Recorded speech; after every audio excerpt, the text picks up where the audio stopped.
Well, it's about this time of the year that everyone says season's greetings, and of course we re-greet season 2014-15 this week with another blockbuster weekend of footy. Hello and welcome to DK and Gray for 2015. Gray Morris sporting the Imaloo Tigers top today. It's great to be back here in 2015. You're right, David. Great to be back for the remainder of the home and away season.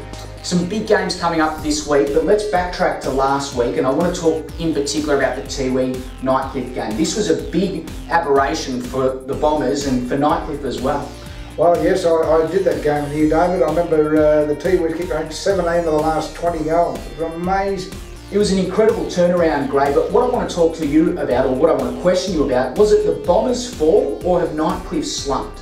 I think it was the Tiwis of old. They ran the ball in numbers and found spaces they used to, during those glory years.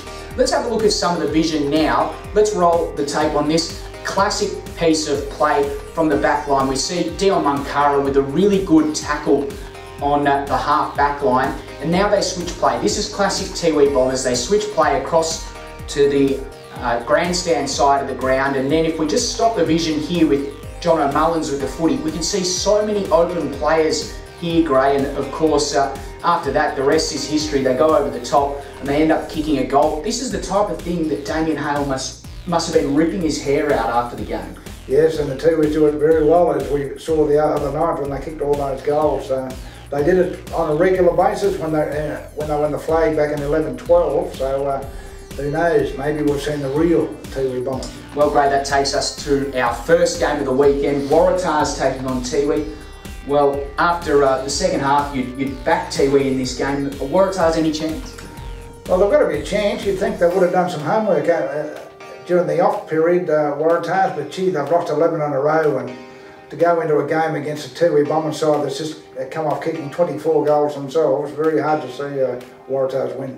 They were level with Wanderers at half-time, level with Wanderers at three-quarter time. They couldn't go on with it in round 12, as you say. Difficult to see them beating an informed Bombers lineup, but they really need a win, don't they?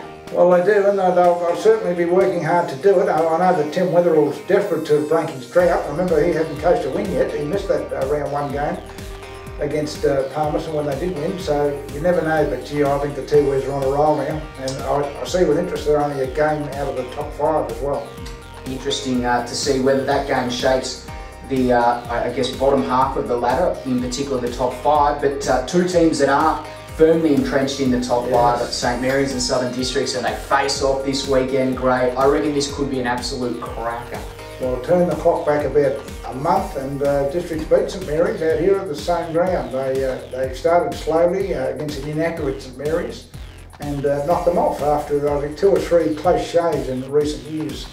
So they'll certainly go in confident. Yeah, Districts will give it a red hot go, but I just reckon that St Mary's, they're going to be fiercely determined to prove to everyone that they are the team to beat. And Districts, of course, coming off a bit of a shock loss, I guess you'd call it, to Palmerston in the previous round. Yeah, they ran into some injury problems out there too, and in that Sunday game it was at Northline Oval. So yeah, I think I'm going to stick with St Mary's to start the new year, David, with a win. So those games, of course, on Saturday. On Sunday, another 2 games at TIO Stadium. The Buffaloes taking on Wanderers. Another interesting game. Suddenly, Gray, Buffaloes find themselves back in 7th position, outside the 5, and it seems to be a bit difficult for the Double Blues moving forward. Well, it's almost a must-win this game, isn't it, against the Wanderers side that you don't know what to expect of. They've only had an average season to date, the Eagles. Buffaloes depend once again what side they put out there. The teams, as we meet now, David, have not been selected, but I've got a funny feeling we're going to see the best of the Buffaloes this weekend, and they can actually beat Wanderers. Wanderers have been grinding of late, but they've been winning, and I guess you can't dispute the fact that they've got winning form. Well, that's right, but the Buffaloes rely a lot too on their 19th man. And by the 19th man, I mean their supporters. So I'm sure Mark Mutlop and his coaching staff will be hoping a big crowd gets out here on Sunday, of course. Sunday afternoon to get the Buffaloes over the line, and what I said earlier is a must-win. And of course, that game at 3:10, the game after that, Palmerston and Nightcliff. Another beauty. It's another beautiful round of football, as you say, Gray. And Nightcliff, I just feel like the pressure's right back on them. Yes, they've come back to the crowd a bit, haven't they? They were flying at one stage, only lost one game early on, but I think they've lost their last two now. So they really have to start finding their mojo, as we mentioned before, with the Tiwi Bombers. And once again, it'll be interesting what type of side he puts out there, Damien Hale. I know that the Magpies have actually brought back both the Davey boys. Will be playing definitely this weekend, and also Leroy Jeter, of course, who is my early pick for the Nichols medal. Interesting stuff. I think Alvin Davey will also be up there as well. Probably pinching votes off him, yeah. Very true, but let's have a quick look at the ladder now. We can see here that St Mary's are on top of the table. They're 6 points clear of Districts and Nightcliff, both on 32 points. You'd think that those three teams in the top three could remain there. Then a bit of gridlock, 24 points, Palmerston and Wanderers separated by percentage only, and then Tiwi knocking on the door of the 5 as well, Graham. All about 4th and 5th, isn't it, really? That's probably why Dean Rioli and his Magpies would love to win this weekend to give themselves a bit of breathing space on the rest of the crowd. But if the Tiwis get up and Wanderers lose, you're right, it's a real logjam there for 5th position, 4th and 5th. I'm going to put the pressure back on you, Gray, and talk about the Buffaloes.